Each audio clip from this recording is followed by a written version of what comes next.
Bonjour à tous chers amis, good morning everyone, good afternoon, good evening, how are you today? L'objectif de cette vidéo, c'est maîtriser les articles en anglais et and, the et l'absence d'articles, d'accord? Ça, vous le trouverez dans quasiment toutes les phrases, donc si vous voulez éviter de faire des grosses fautes à chaque fois, suivez bien la vidéo. Première bonne nouvelle, parce qu'il y en a quand même pas mal quand on fait de l'anglais. Pas que, mais il y en a quand même pas mal. C'est que vous ne faites pas de distinction de genre en anglais. Il n'y a pas de distinction entre le féminin et le masculin, sauf pour les personnes, bien sûr, pour les pronoms personnels du type she, c'est elle, he, c'est il. Mais quand vous dites une voiture, c'est a car.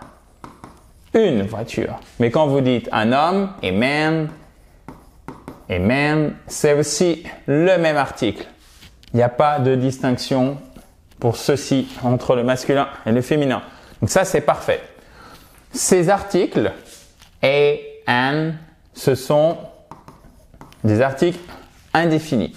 Pourquoi indéfinis? Regardez, derrière ce terme légèrement technique, en fait, se cache le fait tout simplement qu'on désigne une voiture parmi toutes celles qui existent. Mais sans dire c'est celle-ci, c'est celui-ci en particulier. C'est pas forcément un homme en particulier. Non, là, c'est un homme parmi tous les hommes. D'accord? Donc, a car, une voiture, n'importe laquelle, parmi toutes les voitures. An uncle, ok? Donc là, vous voyez, déjà, on change d'article. Pourquoi? On va voir ça dans un instant.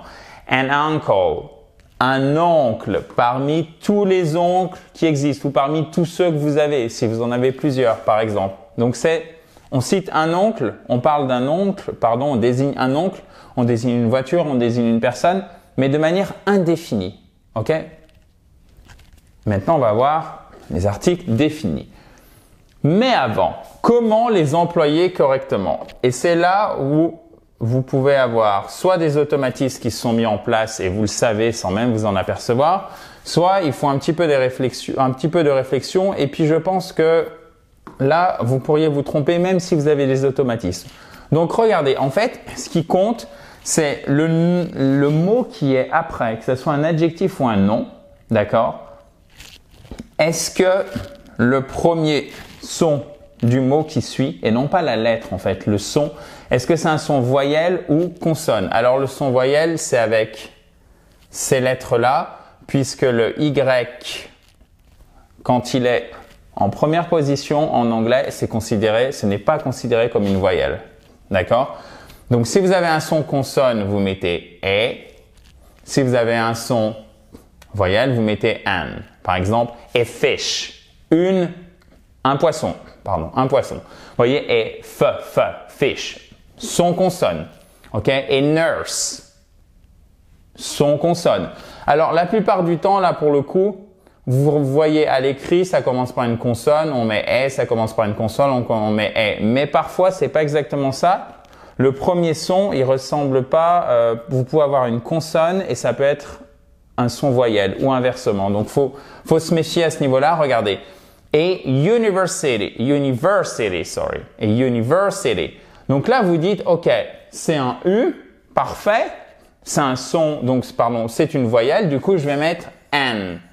Mais ça ne marche pas. Pourquoi? Parce que la prononciation, c'est y. Ça commence par un y.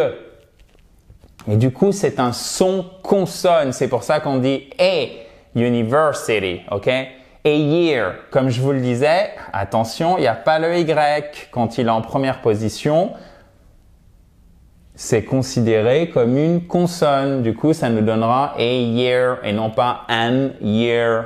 D'ailleurs, vous devez sentir que c'est dur à prononcer, ok? Donc, faites bien attention à ce niveau-là. An employee, ok? On commence par une voyelle. An employee, ok? An animal, parfait. Un animal, ok? An animal. Et vous mettez bien l'accent sur la première syllabe. An animal. Du coup, voyelle, donc du coup, on a an.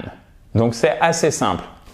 Il y a des petits automatismes à prendre pour ces subtilités, mais généralement, console, vous mettez an, et une voyelle, vous mettez an, ok? A car, consonne, N, voyelle. OK? Est-ce que c'est tout bon jusque-là? Vous pouvez tout télécharger. Vous pouvez télécharger ce cours en entier en PDF. Hein, c'est tout à fait gratuit. Il suffit de cliquer sur le i en haut à droite ou sur le lien qui est juste en dessous. Si vous êtes sur mobile, vous avez le lien qui s'affiche dans la description. Et vous aurez aussi, en plus du cours, un quiz, chers amis. Donc, profitez-en parce que ça vous permettra de voir si vous avez bien suivi le cours et donc si vous maîtrisez cette notion en anglais. Attention, quand le mot commence par un H, évidemment, on met un A. OK? Par exemple, a house, a hole, un trou, a house, une maison.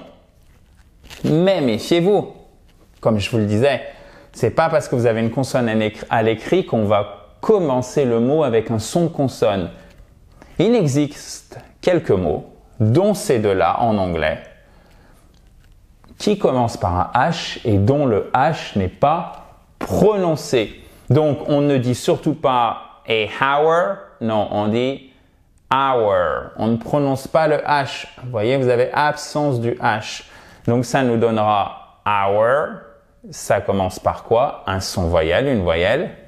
Du coup, an hour, an honor, an honor. Allons, d'accord? Alors, si vous n'êtes pas sûr, vous regardez dans la phonétique. C'est super simple. Regardez, je vous montre. À chaque fois, vous voyez, voyelle, voyelle. Donc, on sait que c'est an. Consonne, consonne. On sait que c'est a. OK. Et comme ça, vous êtes tranquille. Si vous n'êtes pas sûr, vous vérifiez avec la phonétique.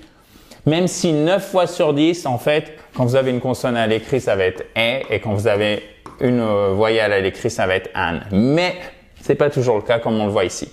Donc, retenez ces deux exceptions. C'est sans doute les plus courants pour les mots commençant par un H à l'écrit, mais dont la prononciation ne reflète pas ce H. OK? Donc, on ne prononce pas le H pour ces deux mots. An honor, an hour. Méfiez-vous, OK? A house, par contre, là, on le fait bien. Et du coup, ça nous change notre article. A hole, un trou. OK? Ensuite, regardez bien aussi. Là, on a des noms et l'article. Mais en fait, on va choisir l'article en fonction du mot qui suit directement derrière, que ce soit un adjectif ou un nom. Par exemple, si je vous dis a piece of cake, on va regarder ici peu. OK. Donc, a piece of cake. Mais là, on a an entire piece of cake. OK? An entire piece of cake. Donc, c'est pas parce qu'on a piece ici, c'est le nom qui commence par un peu, donc une consonne, qu'on va mettre a. Non. On va regarder ce qui suit derrière, et ce qui suit derrière, on voit que ça commence par une voyelle, donc an entire piece of cake. Une part entière de gâteau. OK? Si vous avez des questions, de toute façon, vous pouvez mettre ça en commentaire juste en dessous et je reviendrai vers vous rapidement, bien évidemment, chers amis. Continuons dans la joie et la bonne humeur. Donc maintenant, on est parfaitement au point, en tout cas, je l'espère, sur a, an. Maintenant, on passe à the et l'absence de cet article. Alors là, contrairement à un ou une, quand on dit le, on désigne une personne ou un objet. Donc, si je vous dis I like the teacher, j'aime le prof, c'est ce prof en particulier.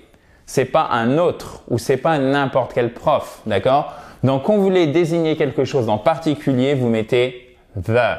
Quand vous parlez de quelque chose de manière générale, vous ne le mettez pas. Par exemple, I like food. J'aime la nourriture, mais c'est la nourriture de manière générale. Si je vous dis I like the food, j'aime la nourriture, là, en fait, je parle de la nourriture dans un contexte particulier. Par exemple, j'aime la nourriture dans ce restaurant, d'accord? Mais I like food, c'est de manière générale le fait d'aimer la nourriture, ok?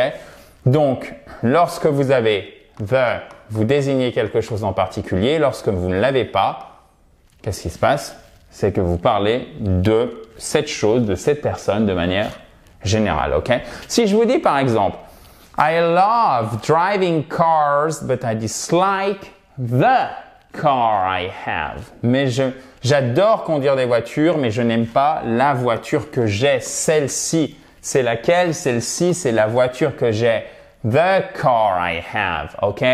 I love driving cars. Vous voyez, j'aime conduire les voitures. Donc, de manière générale, j'aime conduire les voitures.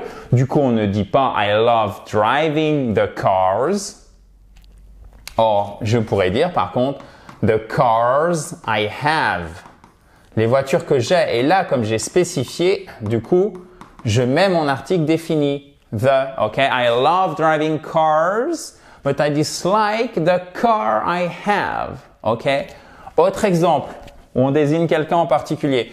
This is the guy I told you about. The guy, c'est qui cette personne? C'est celui dont je t'ai parlé. This is the guy I told you about. Et là, par exemple, si vous cherchez à partir de cette phrase en français et vous voulez aller sur l'anglais et vous voyez un don, vous dites « Ouh là là, compliqué ». Donc du coup, ça c'est ce type de structure. Si vous avez déjà un niveau intermédiaire, je fais une petite digression, d'accord? Vous avez l'habitude de toute façon. Faut l'apprendre en fait et en faire un automatisme. Ok, the guy I told you about, the TV I was looking for, que je cherchais, ok, the TV I was looking for, etc., etc. Après, il y a quand même des moments dans la langue anglaise, dirais-je, où on doit mettre the.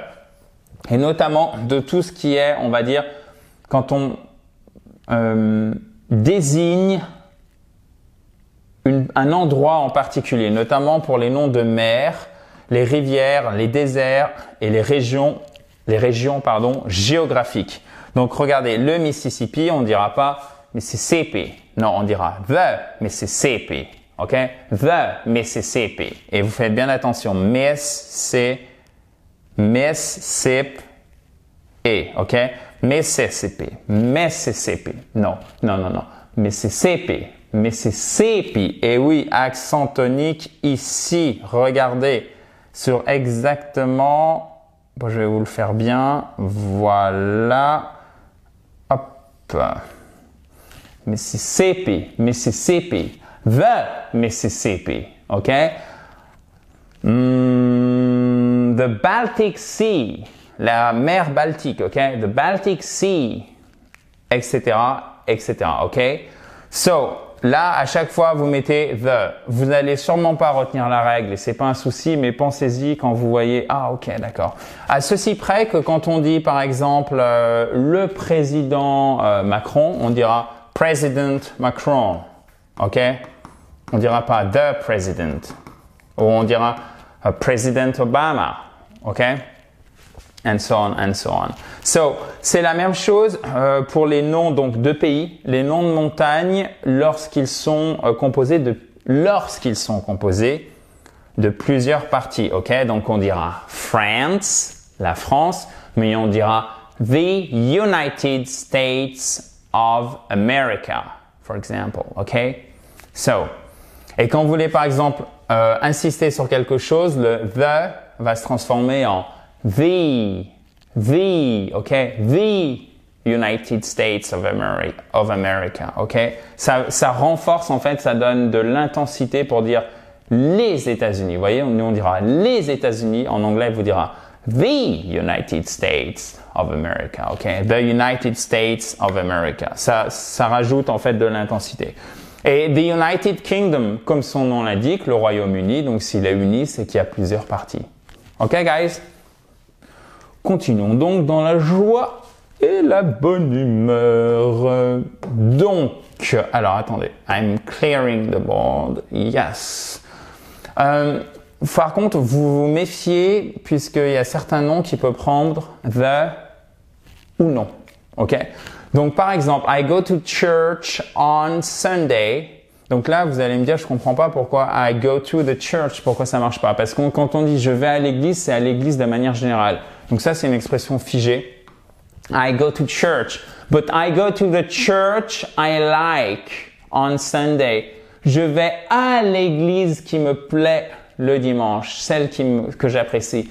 I go to the church I like. À chaque fois là, par contre, vous allez mettre une donner une particularité à cette église et du coup, ça en fera quelque chose qui ressort. Ça sera plus à l'église de manière générale. Qu'est-ce qui se passe? On mettra donc the exemple. Descendez la rue et passez l'église. Donc c'est cette église en particulier. So, go down the street, past the church. OK? Voyez? Vous descendez la rue et passez l'église. Past the church. The church. Celle-ci là qui est là quand vous descendez la rue, pas une autre. Donc on pourra pas dire go down the street, past church. OK? It doesn't work. Past the church. Et si vous dites il est en prison, c'est il est en prison de manière générale. On désigne pas une prison particulière. He's in jail. OK? OK, guys? OK, super. Parfait. So, the entire piece of cake, quand vous avez un son voyelle, qu'est-ce qui se passe, chers amis? Il se transforme en the, OK? So, the entire piece of cake, laissez-moi vous trouver un autre exemple. I don't have one here. Oh yeah. The animal, okay, pas the animal. C'est plus facile à prononcer. The animal I'm looking at right now. I'm looking at an animal, okay? An animal. The animal, okay? The animal I'm looking at. Donc, je regarde un animal. Là, je suis en train de regarder un animal. C'est celui-ci. The. Et c'est animal. Animal. Du coup, ça commence par un son voyelle. On dira donc. Ça se prononcera comme ça, en fait. The. OK, guys?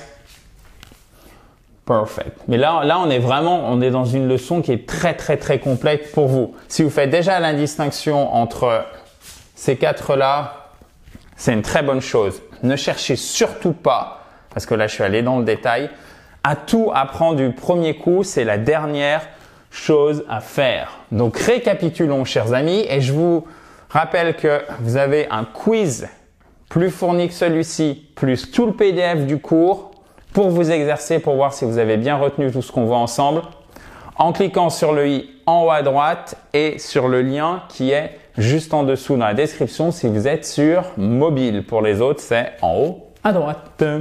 So, I like teacher. OK, j'aime le prof. C'est un prof en particulier ou de manière générale? C'est un prof en particulier. So, I like what? Te. OK, donc c'est un son consonne, donc on dira et on prononcera I like the teacher. Oui, parce que j'ai vraiment fait aussi un focus sur la prononciation parce que souvent on vous apprend à l'écrit comment faire la différence, mais à l'oral on vous donne pas les cordes ou on met ça vraiment de manière très secondaire. Et là c'est très important aussi que vous ayez bien la prononciation à chaque fois.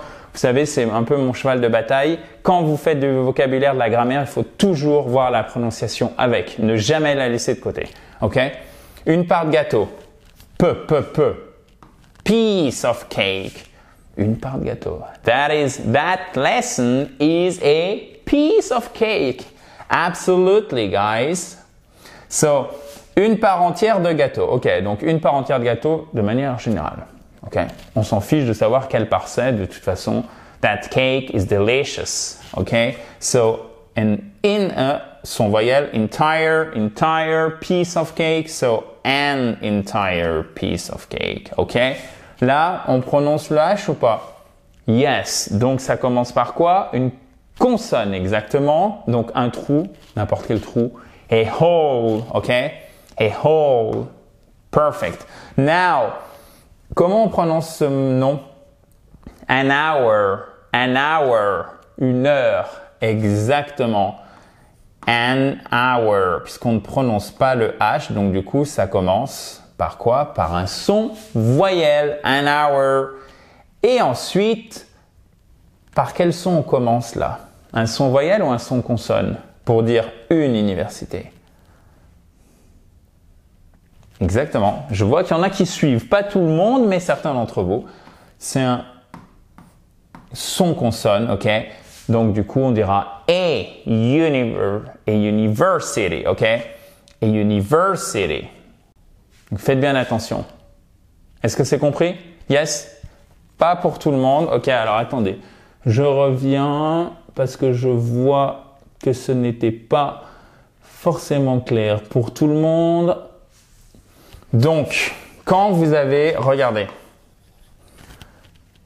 ce qu'on fait pour savoir quel est le bon article, attendez, I'm gonna clear the board, yes. Ce que vous faites, c'est que vous regardez la phonétique. University, ok? Donc là, il y a un ok? Donc c'est bien un son consonne, ok? C'est pas une de ces voyelles, absolument pas, ok? Du coup, qu'est-ce qu'on fait? Devant un son consonne, devant une consonne, on met et, voilà. Donc j'espère que c'est clair. N'hésitez pas, si évidemment vous avez d'autres questions, chers amis, je suis là pour y répondre. Et si vous ne l'avez pas fait, abonnez-vous donc à cette fabulous YouTube channel en cliquant sur le bouton rouge en bas à droite. Et vous pouvez mettre aussi un pouce bleu si cette leçon, si ce cours, si cette vidéo vous a plu. J'espère surtout que ça vous permet de faire de la grammaire de manière quand même plaisante et que vous avez bien compris et que maintenant c'est clair quant à l'utilisation des articles en anglais et and, the et l'absence de the. Moi, je me souviens, ça c'était un truc qui m'avait un peu dérouté lorsque j'ai appris l'anglais. Donc, je pense que c'est bien compris maintenant. Yes? Ok, perfect. Have a nice day, guys. Bye bye. On se retrouve très vite dans la joie et la bonne humeur.